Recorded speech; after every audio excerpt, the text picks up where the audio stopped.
શ્રી ગણેશાય નમઃ. મહાવદ 11 એટલે કે વિજયા એકાદશી.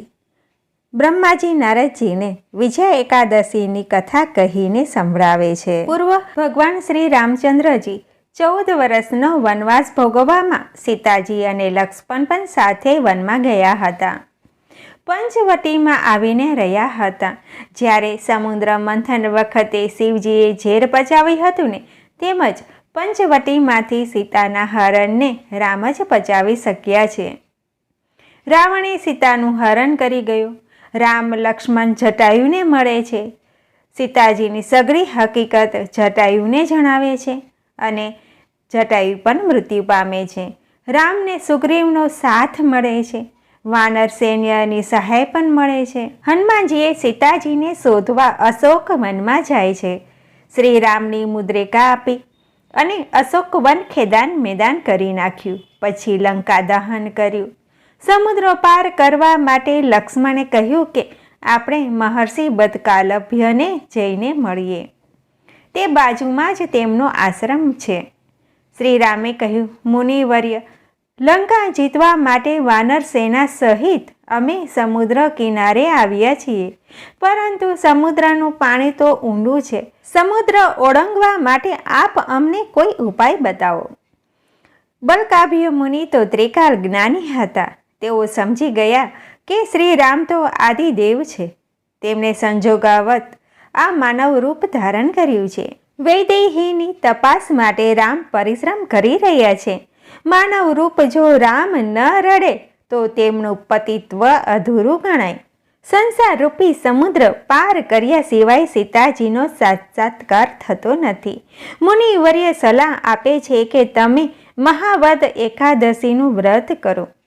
વિજયા એકાદશીનું વ્રત કરવાથી તમને જરૂરથી વિજય પ્રાપ્ત થશે. સુગ્રીવ અને હનુમાનજી આપની સાથે છે. હનુમાનજી એટલે તો શક્તિ અને બુદ્ધિનો સુભંગ સમન્વય. માનવીમાં શક્તિ હોય પરંતુ બુદ્ધિનો અભાવ હોય તે શક્તિ નિરર્થક બની જાય છે. હનુમાનજી ભગવાન શ્રી રામના પરમ સેવક હતા. જ્યારે જીવનમાં હનુમાનજી જેવા બ્રહ્મચારી જોડે મૈત્રી થાય છે અને તે અષ્ટાંગ બ્રહ્મચર્યના પવિત્ર ગુણ પ્રત્યે નિષ્ઠા કેળવે છે, ત્યારે એને પ્રભુ પ્રત્યે પ્રીત બંધાય છે. હનુમાનજી અને સુગ્રીવ જેવા સાથી મળ્યા છે, માટે તો વિજય હાથવેતમાં છે. રામ બ્રહ્માજીને પણ ગુરુજીના શરણે જવું પડ્યું હતું. આથી રામ લક્ષ્મણ બદકાલભ્ય મુનિની સલાહ લેવા આવ્યા છે. મુનિ તો જાણે જ છે કે શ્રી રામ તો સ્થિત પ્રજ્ઞ છે, દ્રઢ વ્રતધારી છે, ધર્મના રહસ્યને જાણનારા છે, કામ ક્રોધને જીતનારા છે, સંયમી અને તેજસ્વી જ્યોતિધર છે, પરાક્રમી વીર ધીર અને ઉદાત્ત ચારિત્રવાળા છે. શ્રી રામ તો સર્વગુણ સંપન્ન છે. સંસારમાં હેતુ વિના હેત કરનારા માત્ર શ્રી રામ અને સંત છે. બદકાલભ્ય ઋષિ કહે છે, વિજયા એકાદશીનું વ્રત કરવાથી જરૂર તમારો વિજય થશે અને સમુદ્ર પર સેતુ બાંધવા તમે શક્તિમાન થશો.